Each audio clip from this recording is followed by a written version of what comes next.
Thanks, Peter. The tipping point for the new energy future is supply chains.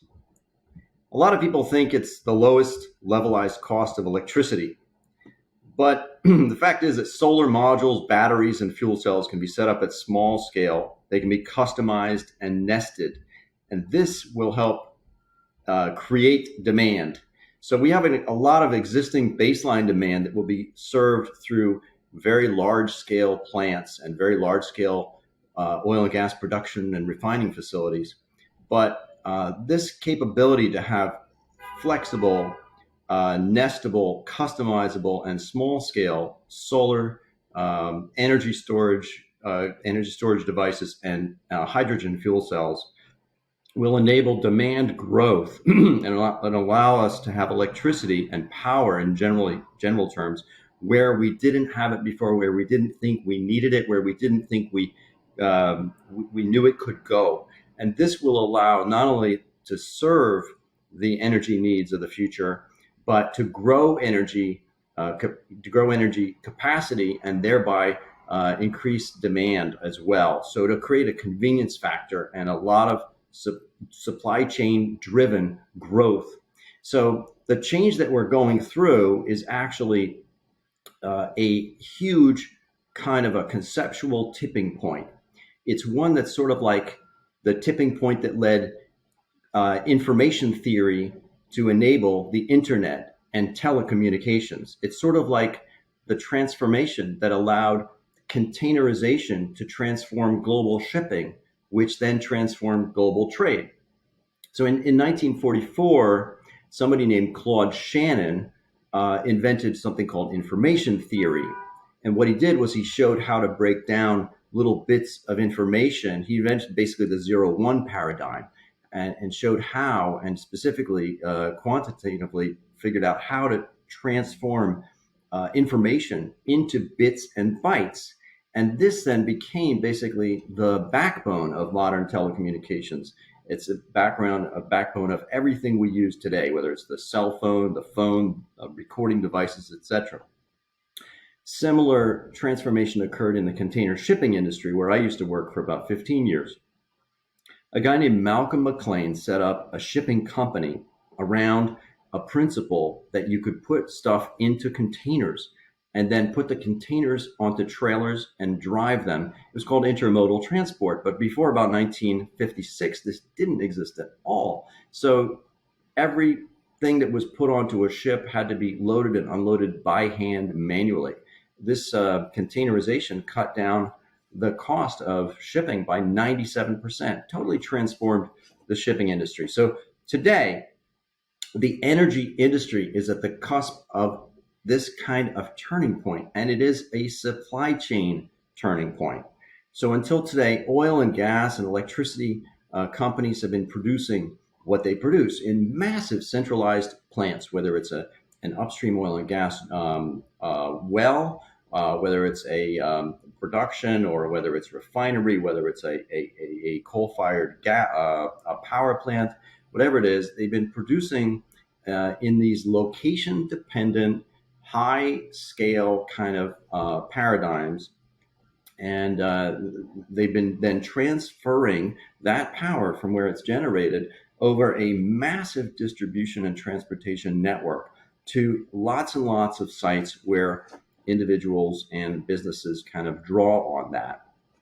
And so this has created a vast infrastructure of super tankers of oil to get gasoline to your car, train loads of coal shipping and bringing coal from Wyoming and basins, et cetera, to local and the metropolitan areas. Renewables are creating the ability to create distributed power and to transmit it or transport it in a customizable and small scale fashion. So this is true especially of solar, hydrogen fuel cells, and energy storage. That means that you don't need all that transportation and distribution infrastructure anymore. You don't need the super tankers. You don't need the transportation and transmission and distribution towers, really to a large degree. So, and what that means to end users is that um, there's going to be the ability to access that power in many different forms, multimodally, sort of like the container shipping example. The car, for example, could serve as a power node, which will then power the appliances in the home. And the appliances in the home are, the solar power might be embedded in embedded in the sidewalk or in the clapboard, the siding of the houses, which will then create opportunities for power almost in any location that is needed. We're working with a company, my company, Boston Strategies International, is we're working with a client that makes solar gem technology. So instead of having big panels, you can actually have little tiny crystals that are basically embedded into almost anything. It's steel and concrete and whatever else now, and it will continue to get more and more advanced to the point where we'll be able to put solar power in almost anything, anywhere, and then have that hook into whatever kind of accessories or devices that are needing to use it. So, heating, air conditioning systems, appliances, and all that can be fueled by hydrogen fuel cells, which can be purchased as small containers, sort of like the way we purchase propane for a barbecue grill today. That might be simplifying a bit, but my point is that a lot of this large scale infrastructure, which was built around the concept that we needed to have enormous trillions of dollars of capital investment in order to actually have power locally, that will not be true in the future. And so some of the components, when we bring that down, say, well, how is supply chain going to make that happen? The components for that will be small. And the difference is that some of these modules, whether it's solar power, solar panels or tiles, or the solar gems that I mentioned, or the battery, the energy storage devices, they are made in a discrete manufacturing process, not a huge continuous process. So they can be produced at high scale, large scale, but they can be used in small scale. So small devices, pico solar they call it, is used to just power one device. For example, it's a tiny individual panel. Roof tiles, like Tesla has, or roof tiles, um, and has been trying to roll them out for about 5 years now. And a similar company in Europe is Blazing Trails. It's called Roofit. Very interesting, comparable model. And these are including some clients of ours that basically have these. They're changing the model. They're changing the game by manufacturing and distributing these products in a different format than they had previously been made, a format that enables them to be used at small scale for customized applications. This includes also wind. So for some wind power, until recently and even now, major efforts are underway to build these enormous wind farms. And we're very familiar with this because Boston Strategies helped Vattenfall and Scottish Power set up a 7.2 gigawatt wind farm off of the coast of the UK. But what's happening into the future is that some wind turbines are now being made at small scale for small use, whether it's, and some of it could even eventually be possibly portable. So it enables potential use of wind turbines for applications that were not really possible before, a residential use, for example, or light commercial use. These things, when the scale starts to move down, as we've seen happen in electronics, we've seen it happen with uh, pretty much all kinds of technologies, but especially computers, telecoms, mobile phones, everything. As these products, the wind, the solar, and the fuel cells start to go into nano mode, I'll call it, and downsize, then the applications that can use them increase, hugely. I would say exponentially, possibly, and so that will actually fuel demand. For example, if I go to the if thin solar receptors are embedded in my gym bag that I go to the gym with, and I carry my phone in my gym bag. Well, it can be charging while I walk to the gym. And if the siding on the house actually contains solar receptors, then they can be watching TV inside, powered by by the siding of the house, which already is there. So it's not really, doesn't require any special unique equipment, such as generators and transmission distribution networks of power, etc. Fuel cells might be part of this network, because in particular they could become one of the major, they could basically replace the engines in cars and trucks to some degree. So these engines would then become power sources, which would power all sorts of other things. So the energy companies that are powering, building these new customizable value chains, will gain access to all this incremental demand potential. And those, conversely, that sort of cling to the model of huge plants, huge, large scale production operations that cost billions of dollars each, they will need to find ways to cut costs faster than those who are producing the innovative and customizable and nested and modular platforms and formats will will be growing their market. So there will be a kind of a competition going on between large scale, high volume, cost reduction focused plants, and your nimble, agile, customizable, and innovative new formats for power distribution and generation. And so our Alok Raj Gupta and I kind of pioneered the thinking in this area in our book, Reinventing the Energy Value Chain. And we developed basically like what's called a supply chain advantage framework, which shows the energy company how to exploit the flexibility, how to make their supply chains innovative, customizable, and and modular, so that they can capture those trillions of dollars of additional shareholder value. And so this is basically kind of where we're headed with all this. And in the future, I foresee that solar plus energy storage will take a huge role in electricity grids.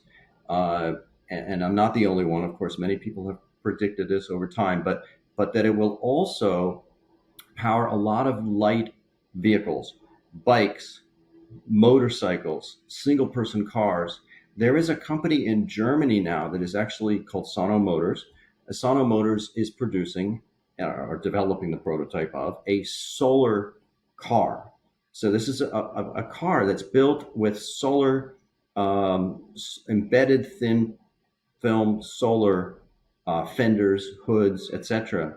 And so then once you have this, actually, no need to fuel it up. And so this is the kind of thing that could solar plus energy storage could dominate eventually the small vehicle market and a lot of other small power needs.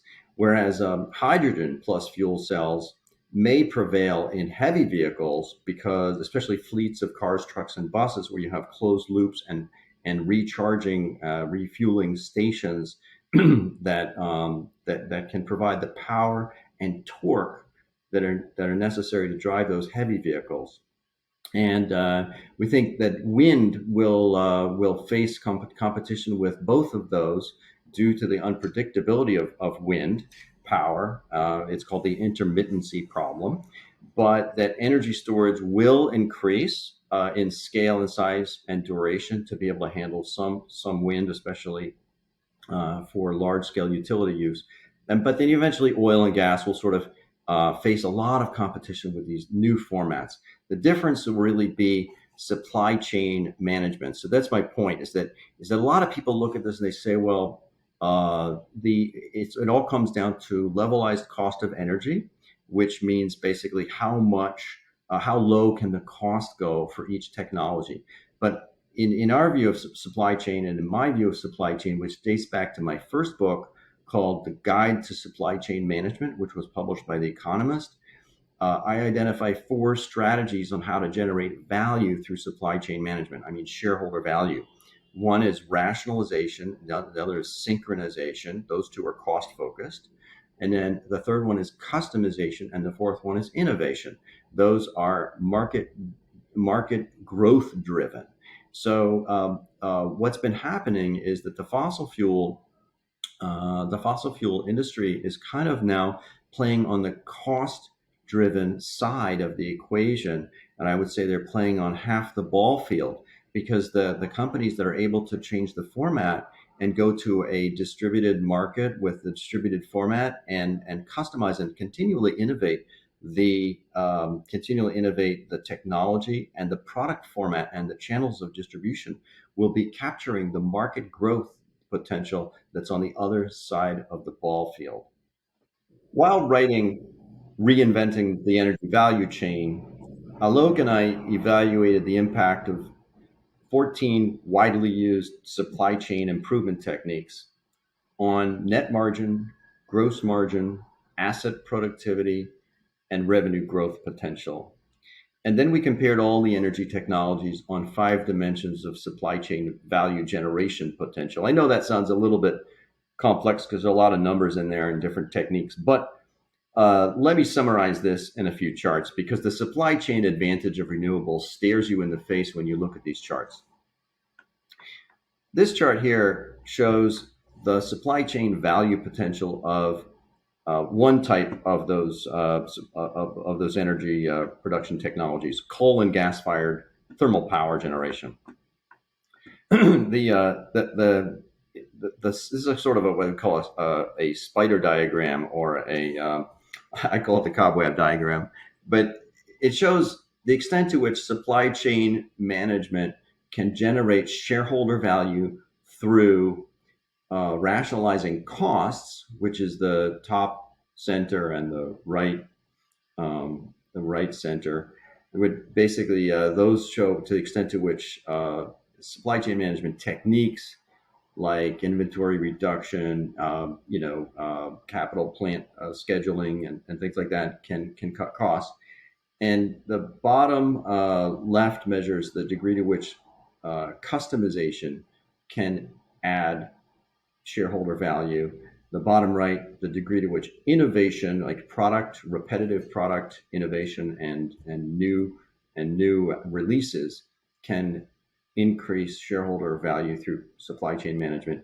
And the synchronization potential, the other axis, shows the degree to which plant scheduling and asset management can improve supply chain value generation. And so what this chart shows is basically that, in this case, coal and gas-fired thermal power can contribute to supply chain economic advantage and shareholder value, mostly through asset and cost reduction and management. So it's kind of the top of the diagram. It's showing that the benefits that can be reached by doing these controllable supply chain things are mostly cost related and asset related. Now, when you look at solar power as a contrast, the ability of solar power to generate shareholder value by reducing cost, which is the top half of the diagram, is larger, because there is more potential to increase synchronization across the supply chain with solar than there is for oil and gas, because of the non-location dependence of the format of the technology, and also the potential to reduce costs both in the capital project phase and also the operating and maintenance phase is greater with solar power, because of the ability to continue to reduce the costs on each dimension, compared to oil and gas, which is already kind of driven as low as it's going to get.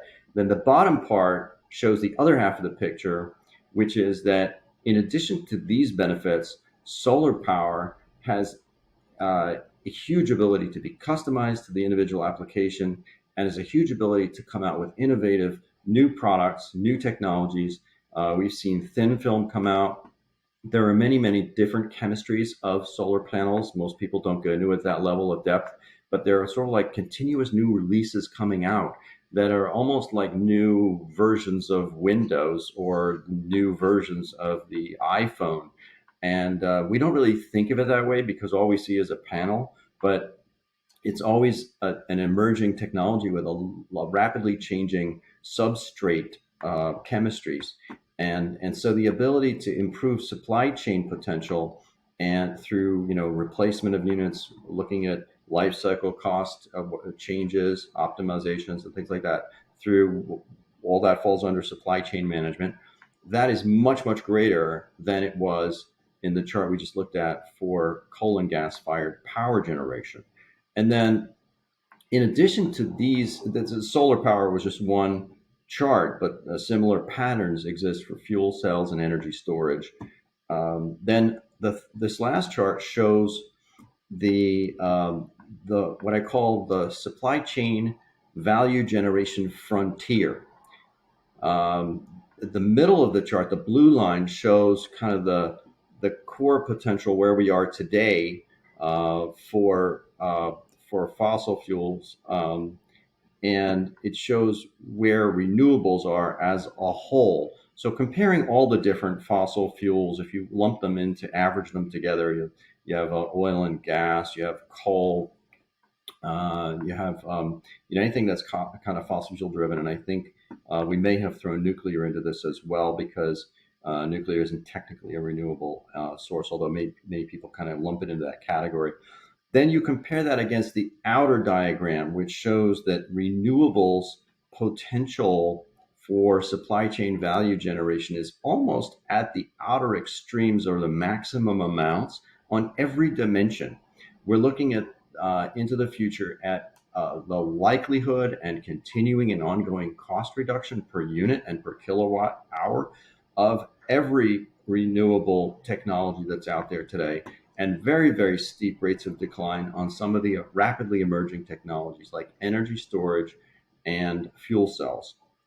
So this rapid cost decline combined with the flexible formats and ability to customize the technology to individual applications from small, like iPhone kind of scale, to large, meaning electric power generating plant, is all there. We're looking at solar being used at every potential level of scale, from concentrated solar plants being funded by the Gates Foundation and other types of major global projects, to Pico Solar being used in Papua New Guinea in remote areas and villages that don't have any kind of power generation source today.